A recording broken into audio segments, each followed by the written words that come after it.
3, 2, 1.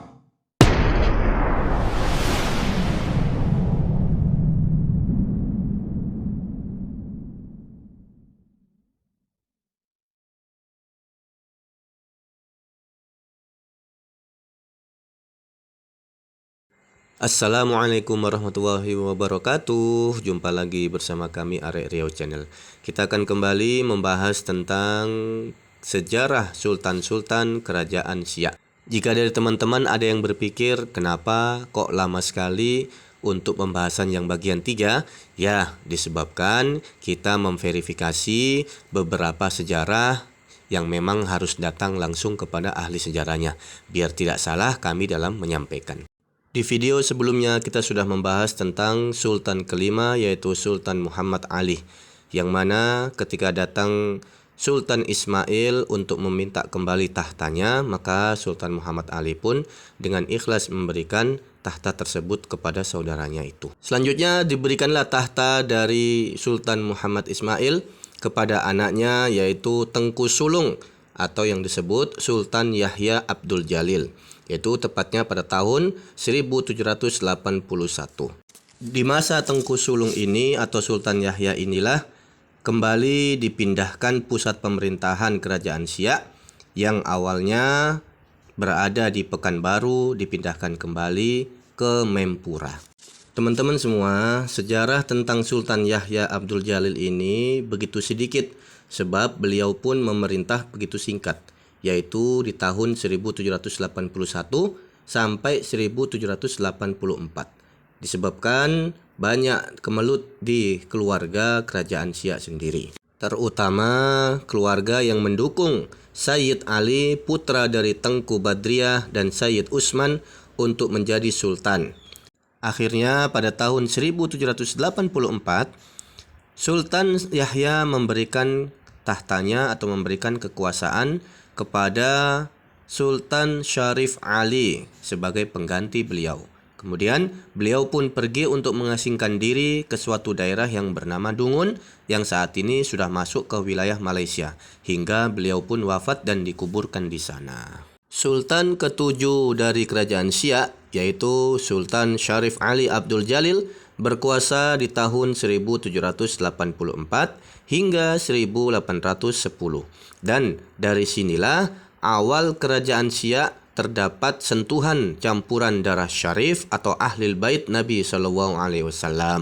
Di masa Sultan Syarif Ali, kerajaan Siak melebarkan wilayah kekuasaan. Selanjutnya, pusat pemerintahan Siak pun dipindahkan dari Mempura ke kota Siak yang saat ini.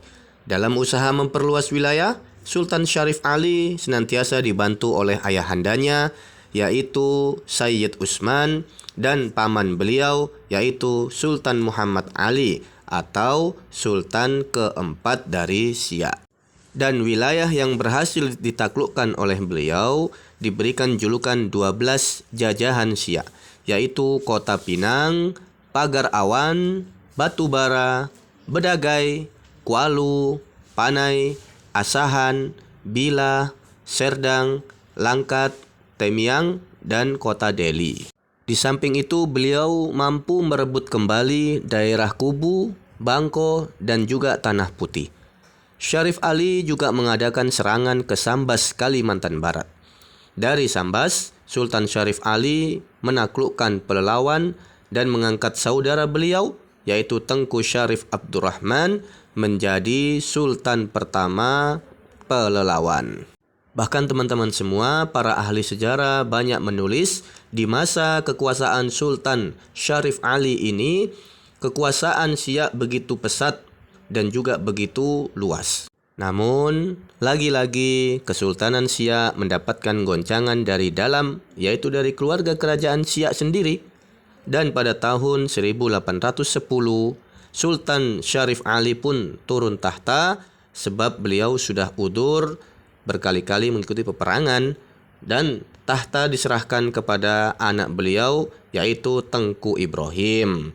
Selanjutnya, pada tanggal 1 Februari 1821, Syarif Ali atau Sultan Syarif Ali wafat dan dimakamkan di Komplek Pemakaman Kota Tinggi Siak. Akhirnya pada tahun 1811 dinobatkanlah menjadi sultan, yaitu Sultan Syarif Ibrahim Abdul Jalil menjadi sultan yang ke-8. Di zaman beliau, pertikaian dari kalangan keluarga semakin besar.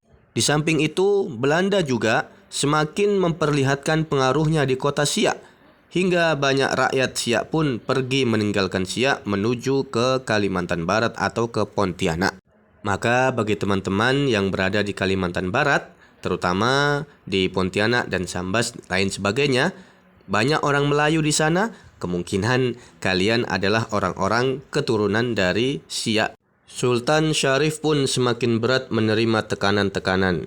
Tekanan dari luar, yaitu Belanda, tekanan dari dalam, yaitu keluarga sendiri, hingga akhirnya beliau pun sering sakit-sakitan dan terkena gangguan syaraf. Ketika Sultan mulai sakit tersebut, para pembesar kerajaan mulai mencari pengganti, tetapi tidak pernah sepakat. Akhirnya dijemputlah Sultan Pelelawan, yaitu Sultan Hashim, untuk menengahi, dan diputuskan keponakan dari Sultan Ibrahim, yaitu Tengku Ismail, menjadi pengganti. Dan akhirnya teman-teman, video kali ini kita cukupkan sampai di sini. Selanjutnya kita akan membahas tentang Sultan ke-9 hingga Sultan yang terakhir dari Kerajaan Siak. Ikuti terus penelusuran kami di Arek Riau Channel. Mudah-mudahan semua mendapatkan manfaat. Wabillahi taufik wal hidayah. Wassalamualaikum warahmatullahi wabarakatuh.